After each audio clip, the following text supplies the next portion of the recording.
Good morning students, welcome back our next science class. So students, in last class we finished our chapter number 16. Now today we start our chapter number 17, management of wastage. अब देखिए जो waste होता है उसका management किस प्रकार कर सकते हैं हम. So topics to be discussed in chapter are landfills, sorting garbage, composting, vermi composting, paper recycling, plastic, a threat to environment, minimizing garbage generation. Okay, so anything thrown or discarded into the environment in a manner or quantity that can harm our environment is a waste.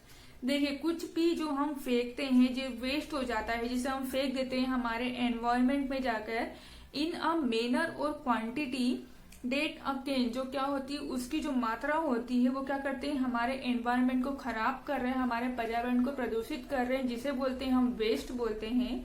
The waste can be in solid, और ये waste solid हो सकता है मतलब ठोस हो सकता है, लिक्विड भी हो सकता है, गैसियस भी स्टेट रूप में हो सकता है. Okay, solid waste is commonly known as garbage. और जो सॉलिड वेस्ट होता है जो मतलब ठोस वेस्ट होता है उसे अधिकतर हम कॉमनली रूप में गार्बेज के रूप में जानते हैं.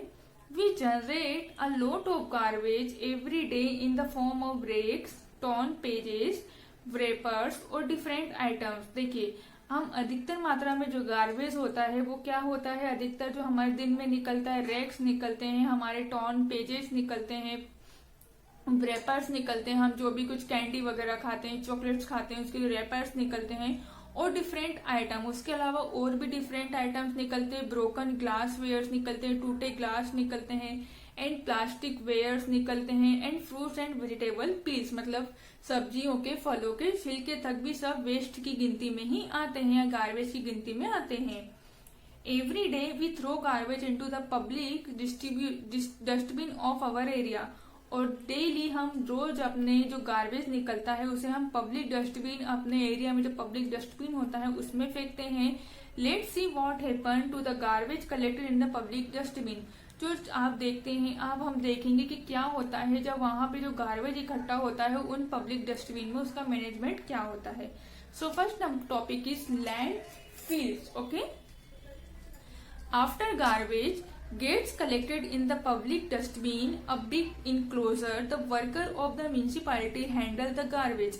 देखिए गार्बेज फेंकने के बाद जो भी इकट्ठा होता है, जो पब्लिक डस्टबिन में जो भी कचरा इकट्ठा होता है उसके जो वर्कर होते हैं म्यूनिसिपालिटी के वो उसे हैंडल करते हैं. Okay, it is the duty of the municipality to carry away the garbage in hub garbage trucks to the landfill site. और देखिए ये म्यूनिसिपालिटी की ड्यूटी होती है उनके वर्करों की उस गार्बेज को डेली इकट्ठा करे, एक बड़ी मात्रा में ट्रक में भरकर उसे लैंडफिल साइट में डाल देते हैं. A landfill site is a low lying open area. और जो लैंडफिल होता है वो एक खुला हुआ एरिया होता है where garbage can be dump in large quantity, जहां पर कचरे को, गार्बेज को एक बड़ी मात्रा में फेंका जाता है.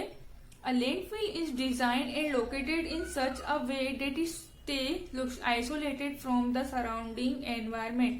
अब देखिए जो लैंडफिल होता है उसका जो डिजाइन होता है वो इस प्रकार, उसका डिजाइन और उसकी जो लोकेशन होता है इन सच अ वे, उस प्रकार होता है that is isolated from the surrounding, जहां पर लोग रह रहे हैं उनसे दूर होता है. Environment, ground water, air, rain and residential localities. Okay, locations. Due to accumulation of garbage, a landfill is home to many disease causing. यदि देखिए हमारे घर के आसपास ही हम उस कचरे को फेंकेंगे तो बहुत सारी बीमारियां उत्पन्न होगी. Organism and other harmful materials, जो हार्मफुल मटेरियल्स होते हैं उसकी ज्यादा बहुत सारी बीमारियां होगी, ऑर्गेनिज्म होंगे, छोटे छोटे कीड़े होंगे जो हमारे लिए बहुत हानिकारक होंगे. Therefore, landfill should be far away from human settlements. इसीलिए जो लैंडफिल होता है जहां पर हम कचरा फेंकते हैं उस क्षेत्र को घरों से, जहां पर लोग रह रहे होते हैं उनसे बहुत दूर उसे स्थित किया जाता है, जहां पर उस कचरे को इकट्ठा किया जाता है. और ऐसी जगह किया जाता है कि जहां पर बारिश का पानी लगातार उन पे लगता रहे, कचरा मतलब हम कह सकते हैं कि हमारा हर एक उस एरिया का कचरा पूरा वहीं पर जाकर इकट्ठा होता है, जिससे उस जगह का जहां लोग ना रह रहे हो उसे उस जगह फेंका जाता है. Suggestion of waste materials. Garbage collect in trucks in segregated into useful and non useful components. देखिए, अब जो कलेक्ट होता है, कचरा जो इकट्ठा होता है ट्रकों में, वो किस प्रकार होता है, उसको दो भागों में डिवाइड किया जाता है, एक useful and non useful components. So useful components is materials present in the garbage we can be recycle and reuse. Useful materials components वो होते हैं ऐसे गार्बेज जिनको हम रिसाइकल कर सकते हैं या जिनका रीयूज कर सकते हैं, जैसे paper, plastic, cloth etcetera. Okay, and non useful components like materials in the garbage which, इस प्रकार के मटेरियल्स होते हैं उस कचरे में, कैन नॉट बी रीयूज, जिनका हम दोबारा उपयोग नहीं कर सकते हैं। For example vegetables and fruit peels, इनका उपयोग हम दोबारा नहीं कर सकते हैं।